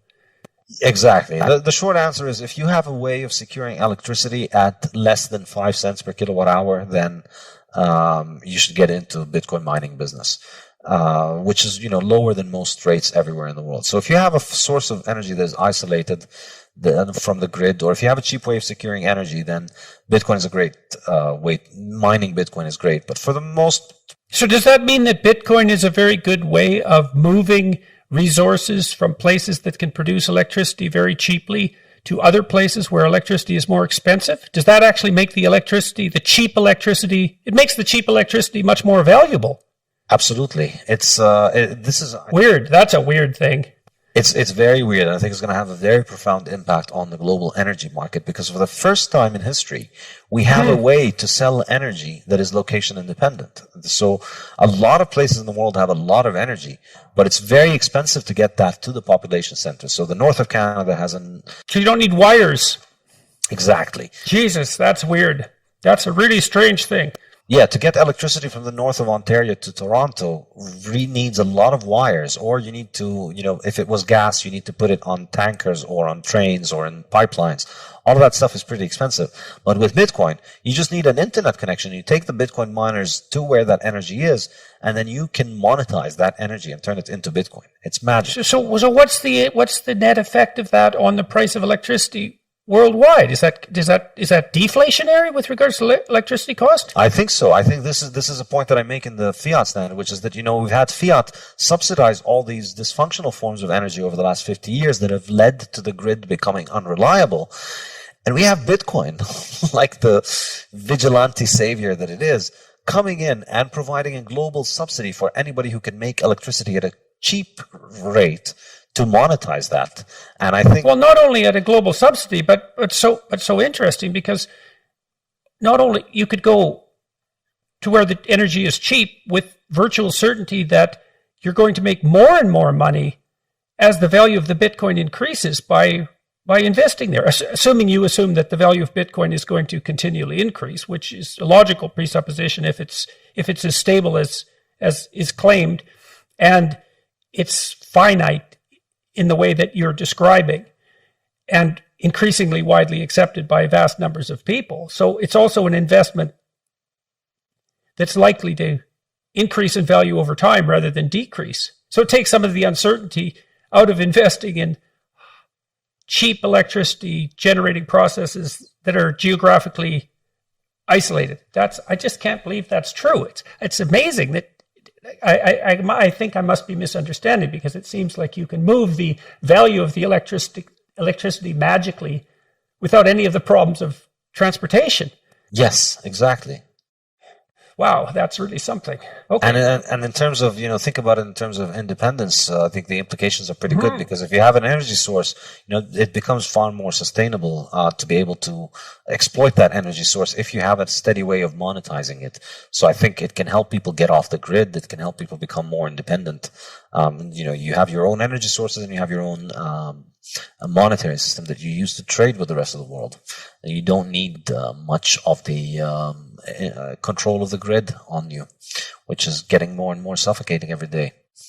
Yes, and as this idea that we're despoiling the planet, and our technical activities, our industrial activities, our high standard of living, all that's immoral because we're doing immeasurable long-term harm to this pristine biosphere. Like that, you can just feel the moral pressure growing there, just intensely. And Yeah, and I think it's completely ridiculous, because every action has a cost. And this is the thing about it you learn from economics. Everything has a cost. Everything has an opportunity cost. And people like to present this idea as if there's an evil cabal of oil producers that are out there forcing our governments to make our lives dependent on these oils.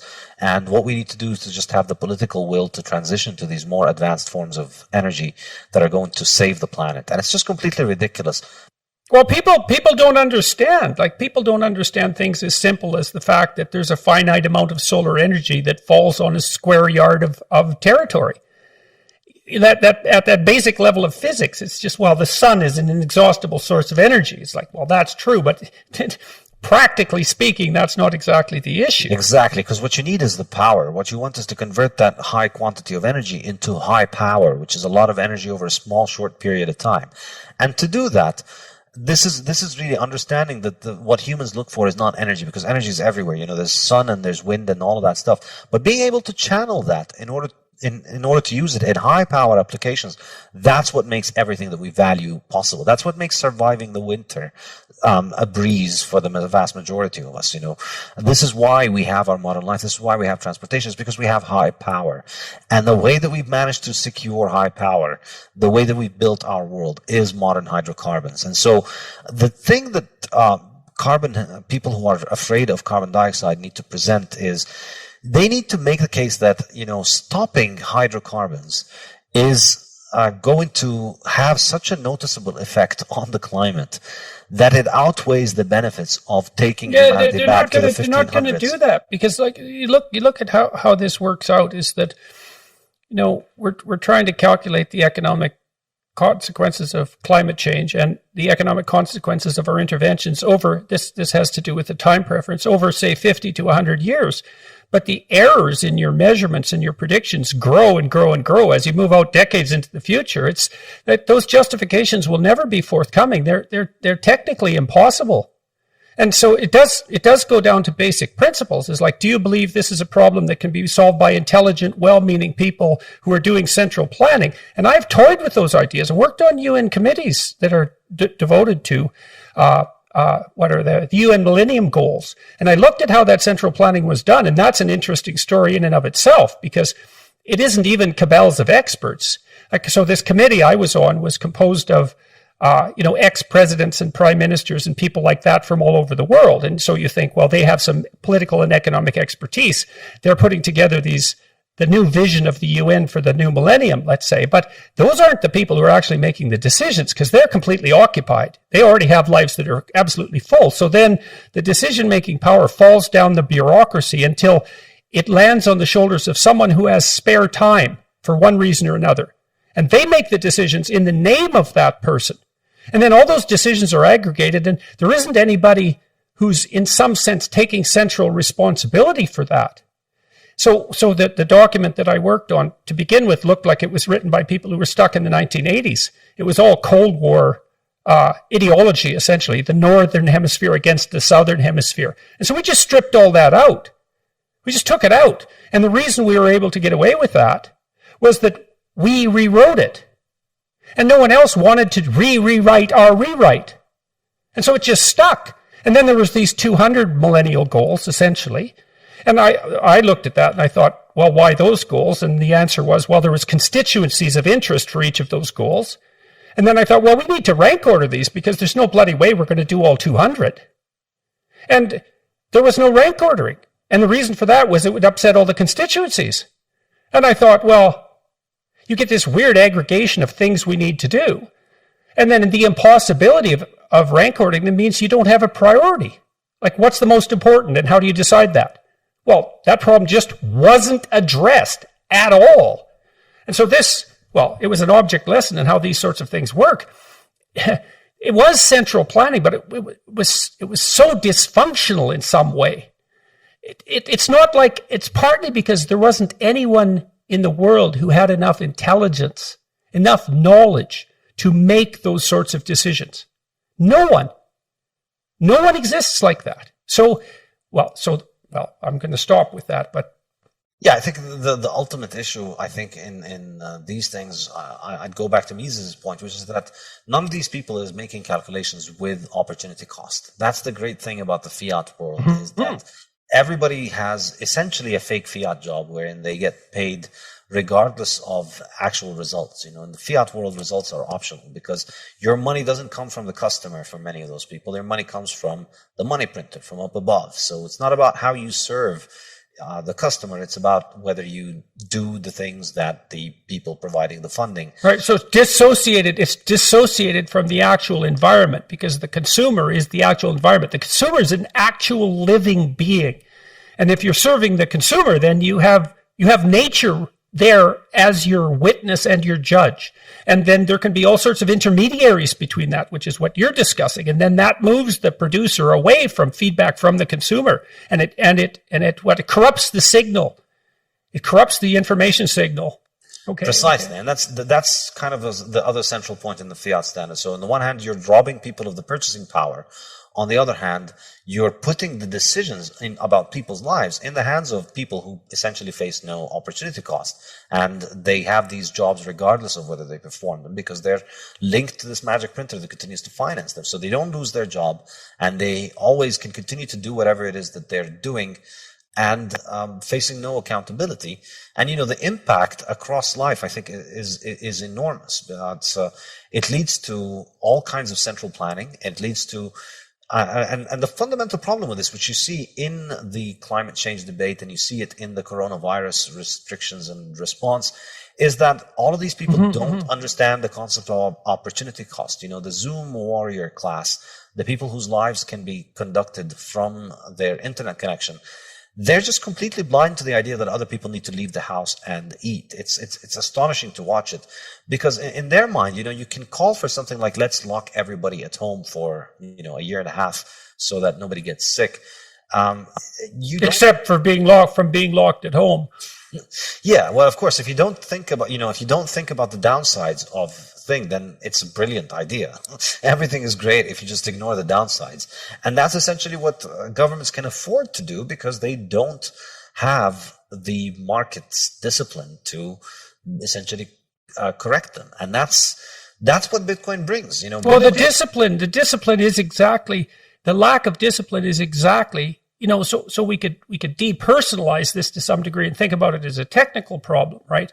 Is that as you stack up intermediaries between the producer and the consumer, because the signal is degraded, the responses aren't going to be accurate reflections of what's necessary in the environment.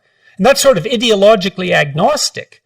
What you derive from that is you want to set up systems where those intermediaries don't exist, because then the signal isn't corrupted and we can act properly in concert with the dictates of the genuine environment.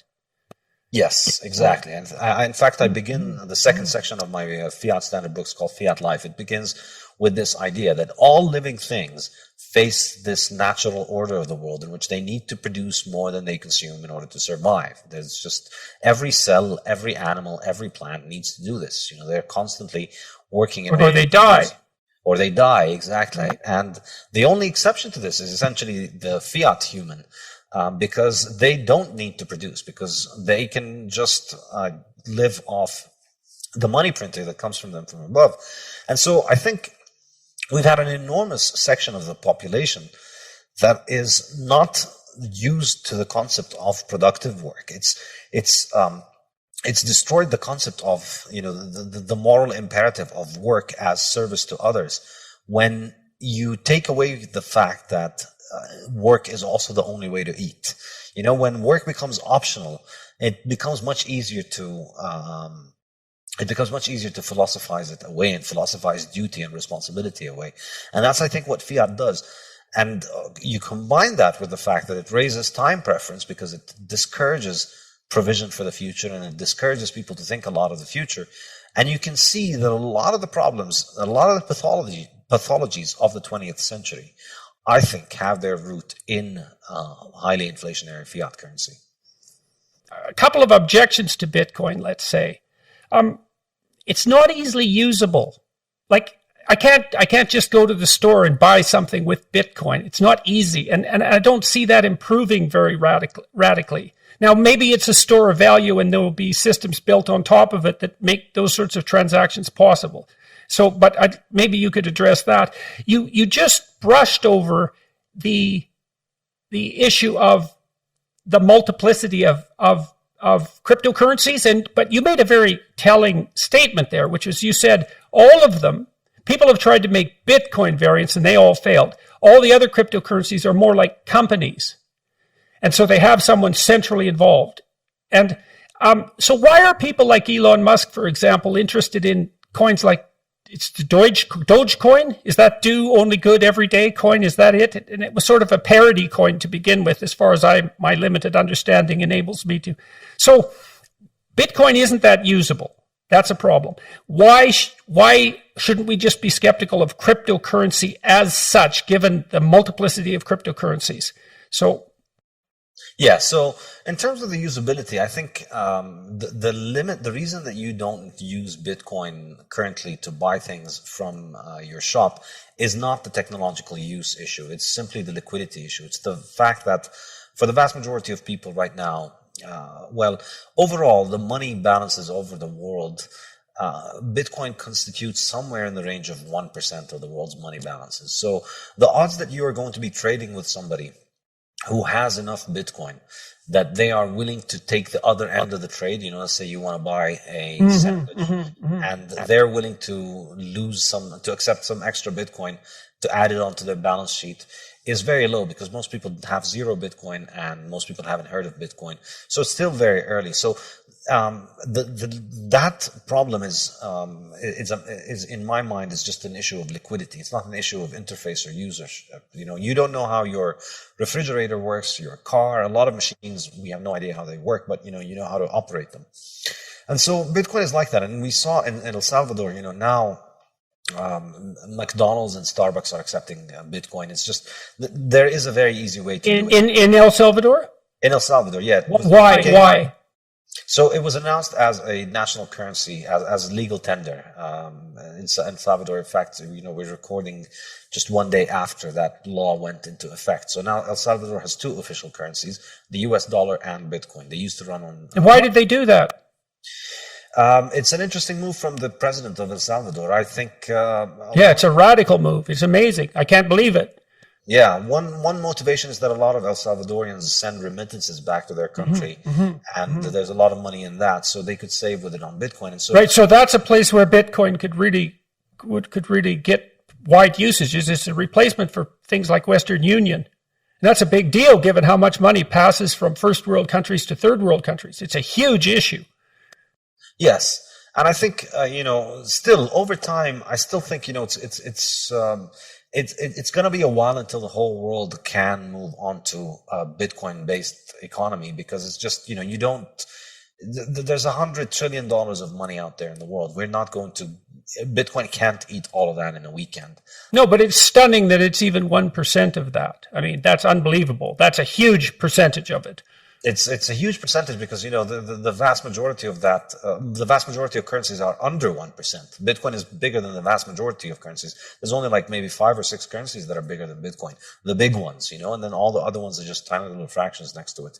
So it's astonishing that we've gotten so far. But I think, in terms of the interface issue, it's, let me just put it this way. All of the solutions that you currently use for paying with your fiat can be adapted for Bitcoin. Visa could add, Visa already provides the US dollar and the Canadian dollar and the euro and 160 currencies from all over the world. They can add 161, and then you'll be able to pay with Bitcoin. Okay, so you think that's a threshold issue? Enough users, that'll just start to happen. The market will drive that. Okay, and now... And we have the Bitcoin native solutions as well. Okay, now the issue of the other cryptocurrencies. The other cryptocurrencies, I think, in my mind, they are dilutive of each other, but they are not dilutive of Bitcoin, because Bitcoin continues to grow very rapidly. And I think, the other cryptocurrencies, their value proposition rests on some kind of special feature that they provide. None of them is really trying to compete with Bitcoin on being this neutral money, neutral protocol. None of them can claim in any kind of serious sense to be doing that. So, okay, so let me ask you about that. So does that mean that Bitcoin is addressing the issue of the store of value, the long-term permanent store of value, decentralized, in the most philosophically profound possible manner, in some sense? These other cryptocurrencies, they have other features, but that's not the problem they're essentially trying to address. Yes. So they're in a different category. Yeah, all the currencies that try to market themselves as a competitor to Bitcoin in this field have sunk without a trace. And the ones that have stuck around have introduced a whole bunch of buzzwords about other things that they're supposed to be doing. And like what? What's been popular? So there's all kinds of things like, smart contracts and decentralized finance.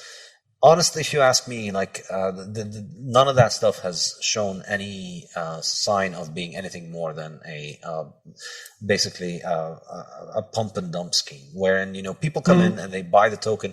There's a story, there's a story about how this thing is going.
be used for, there was talk about betting markets and smart contracts and real estate on the blockchain, and now they're putting pictures on the blockchain, and they're selling art on the blockchain. And all of these fads come and go, but ultimately, none of them needs its own monetary system in order for it to function.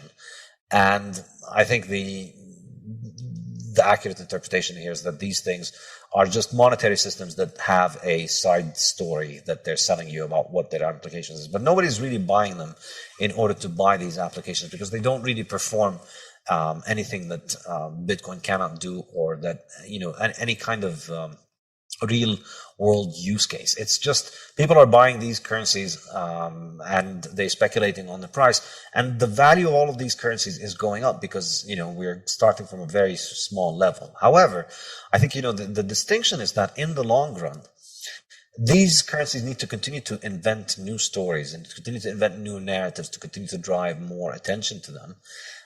But whatever story you invent in your currency, there will be other currencies that will come and invest in, promoting this in a better way. So I think they are dilutive for each other, because whatever value proposition you have, let's say our blockchain network does the best smart contracts. Well, what's stopping somebody else from copying that? There's nothing that you can't copy about it. They can just move the same thing and start another network that does it. Right, which is essentially the equivalent of printing money. It's the electronic equivalent of printing money in that currency. Exactly. And so I think, maybe this speculative game will run long, but ultimately altcoins are easy money because they individually, you can increase their supply. There's a group of people that can sit down and change the money supply for all of these coins. And that's the case with, the second biggest currency after Bitcoin. They've changed their monetary policy 6 times maybe since creation. And that's which platform? Ethereum. Right. And yeah. So they've changed the monetary supply. So they could change it in any case. And, if anything tells us is that there's always reasons why you want to print money. So there will come times in which you're going to need to print money, and there will be pressure. And they did go through a case where, somebody hacked somebody hacked one of their contracts, took a lot of money out of it from the people that were pretty influential in it, and they did roll it back. They effectively essentially ran an admin move where they froze everybody's account. Well, not exactly froze, but they reversed the transactions in order to secure their own. They reset the day. Exactly. So that's the best competitor when it comes to Bitcoin. So none of them can really establish the scarcity. So for me, in the long run, I would not recommend. I don't feel comfortable recommending any of this. Of course, you can make money in the short run. There's a lot of fluctuation. But in the long run, these things continue to make more, and the supply continues to increase. And you need a base of people that continue to hold them for the long run in order for the value to stay in them. And I don't see any compelling narrative for people to want to store serious value in these currencies in the long run. And I don't see that they could trust it because of the fact that it can be increased. And I think it individually can be increased, but collectively, all of them, you're constantly making new currencies that trading on this novelty. So the market for novelty, the demand for novelty, even if it's larger than the demand for the store of value of Bitcoin, is getting dissipated at all of the extra inflation of all these novelty coins that are being added every year. And, I don't pay much attention to this world because in my mind, I've paid enough attention and seen the patterns, which is that it's, these stories are generally there to sell the story of the currency that exists there. But I think Bitcoin is really all you need. Bitcoin is the one that I can trust will be there in 10 years, in 15 and 20 and 50. Okay. So let me ask you about one more thing. I want you to talk about your online learning platform and why you built that, why you're doing that, what you think the implications are, what you offer people, what that means for the future of education, let's say, why you aren't in the traditional university system. I know that's a lot, but I do really want to hear what you have to say about it. I was in the traditional university system, but, the internet changes everything. And toward the time when I started learning about Bitcoin, it really changed the way that I think about the world and gave me an understanding of the power of technology and the power of innovation and the power of the internet. And I started realizing just the limitation of the physical university model, which is you're stuck in a small classroom with students. Many of them are there just because they want the credentials, not for the actual learning. And the economics of it are not very good because, the students pay a lot of money and the professors don't get paid a lot of money. And then a lot of money gets lost in the middle in the gigantic bureaucracy. Which expands way faster than the faculty and continually undermines the power of the faculty with the faculty's own, they're concentrating on the research and they're politically naive and their power gets inflated away to a tremendous degree every year. I've warned my colleagues about this sort of thing continually when I was a faculty member, and they never paid attention. I said, you just have no idea what you're giving away. And well, okay. So, and I've had the same experience as you, I think. I mean, I've had a lot of health problems recently, but I was thinking about going back to the university. I've resigned from the University of Toronto, and my original position, I'm a professor emeritus now. But I thought, if I'm well enough to go back to the university and teach, I'm well enough to teach on the net. And if I teach on the net, I can talk to people like you every day. I never have to teach the same course twice. I can learn while I'm teaching. And I can teach to like 500,000 to 1 million people continually. So why in the world, with no administrative overhead whatsoever, direct to consumer? Exactly. So that was really it. And for me, I think the most frustrating part of academia is the peer-reviewed journal nonsense. It's just an enormously frustrating ritual where you need... the grant writing system is worse. Yeah, well, in my defense, I never went that far. I could never get myself to write. Well, the typical researcher in the United States in particular, you get big grants in the US, but they're impossible to get. Whereas in Canada, you get small grants. And if you do a grant proposal properly, you probably get a grant, small. But in the States, the typical scientist spends 40% of his or her time writing grant proposals. And that is not what they're good at. Like, that's not the same as being an entrepreneurial researcher. It isn't the same skill set at all. Yeah, and then you don't get the grants. Yeah, and in particular, teaching is massively, massively undervalued in the modern university. Your university hires you mostly for how many publications you can get. No. Now it hires you mostly for the quality of your diversity statement. No, I'm not kidding. This is really happening in California. God, no, but not research now.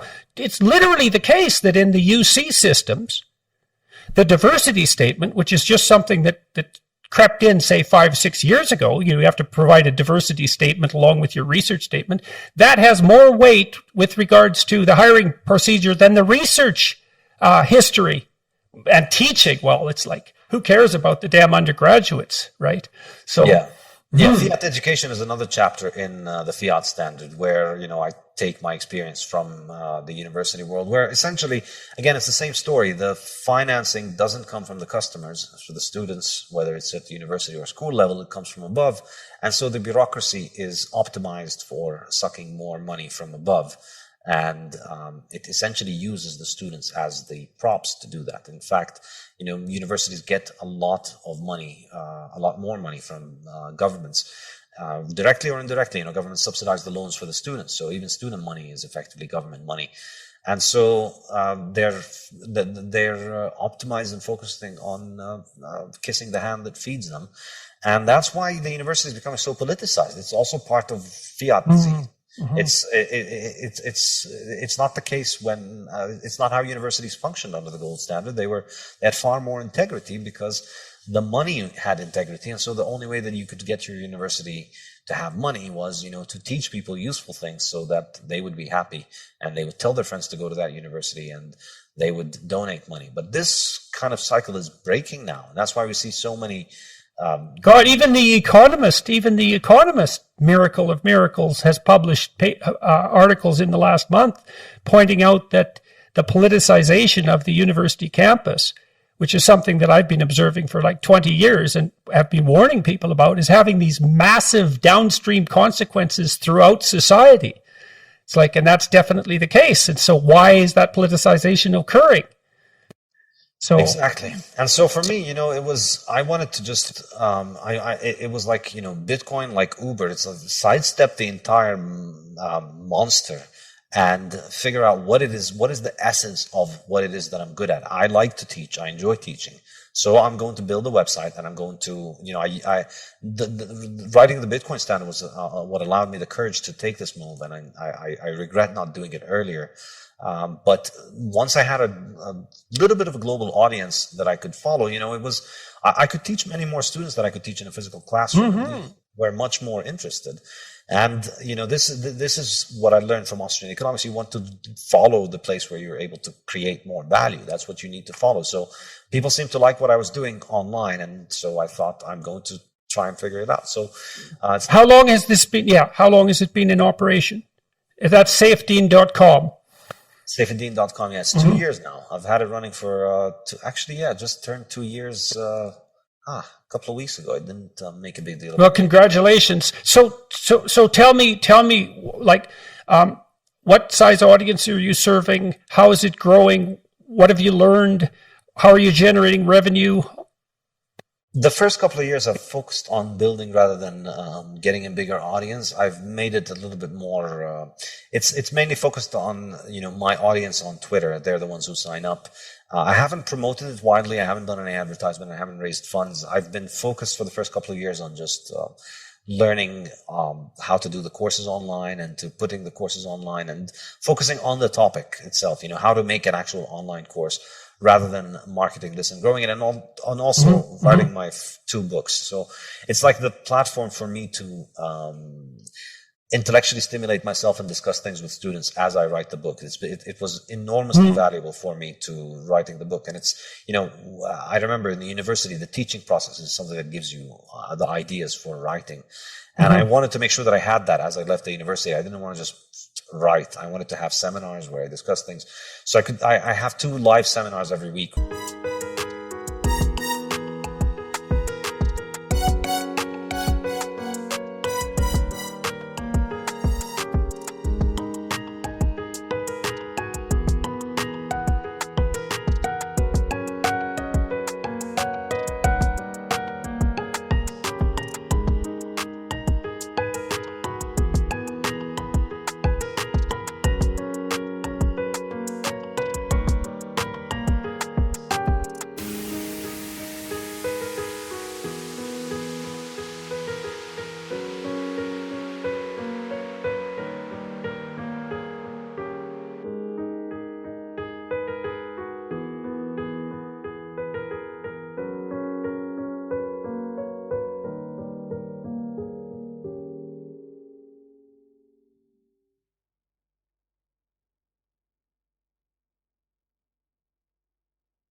With members of Saifedean.com. Twice a week, we get together and we discuss my books, my work, my courses, Bitcoin in general, Austrian economics, and all kinds of other issues. And so now it's a little bit, it's being done on a smaller scale as I was focusing on the courses and the books. The plan is, starting next year, I'm going to start hopefully expanding the operation as I have my books completed and my next 2 books. I'm also writing an economics textbook as well. So, the next problem to solve for the decentralization of education, I've been thinking about this for a long time, as it's possible to learn more and more online, is accreditation is where all the value is, all of it. And I've talked to many wise academics, like seriously wise academics, who know perfectly well that there's almost zero financial utility in the knowledge that universities are dispensing to students. It's not zero, but it's low. But there's tremendous residual value in the accreditation. So the next big revolution is going to be the decentralization, hopefully, the decentralization of accreditation, so that there's a way of providing verifiable accreditation. So I've been thinking about that. So to some degree, so you can imagine something like a set of exams where only 10% of the people who take them pass, or maybe it's 20%, that's bronze, 10%, that's silver, 5%, that's gold. You can retake the exams multiple times, but you keep it scarce. And so the accreditation, there's tremendous economic value in the decentralization of educational accreditation, because the content is going to be provided, right, by people like you, perhaps by people like me. That's going to just keep happening, and that's going to find its own market. So I don't know how that problem might be solved, but yeah, the way that I solved it in my first 2 years was that I just told people, I'm gonna only give knowledge. I'm not gonna do any test accreditation. Right. Yeah. Yeah, and that's a reasonable approach too, and it sort of relies on your trust in the students themselves in some sense, right? You don't have to sit through this. You're not going to get anything out of it except the knowledge. That's a reasonable approach, and maybe it's the right one. It's just for those who wish to educate to do so, and to let the chips fall where they're going to fall. And also, I think, there are some downsides to testing, that you have to kind of formulate the education in a way that is amenable for testing, and that can corrupt the system. Exactly. And I kind of it's like predicting the future, right? It's the same problem. It's like, which part of the knowledge that you've learned is relevant, and can we and so there's the hypothesis that we can formalize that. Now, you might be able to do it in some ways because maybe you can test something like literacy, right? Because that's a broad scale skill that's useful across multiple domains.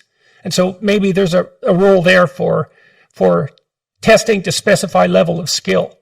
But it gets much more difficult in other areas. So that's partly why the accreditation problem is a real tough one to solve, to do it properly.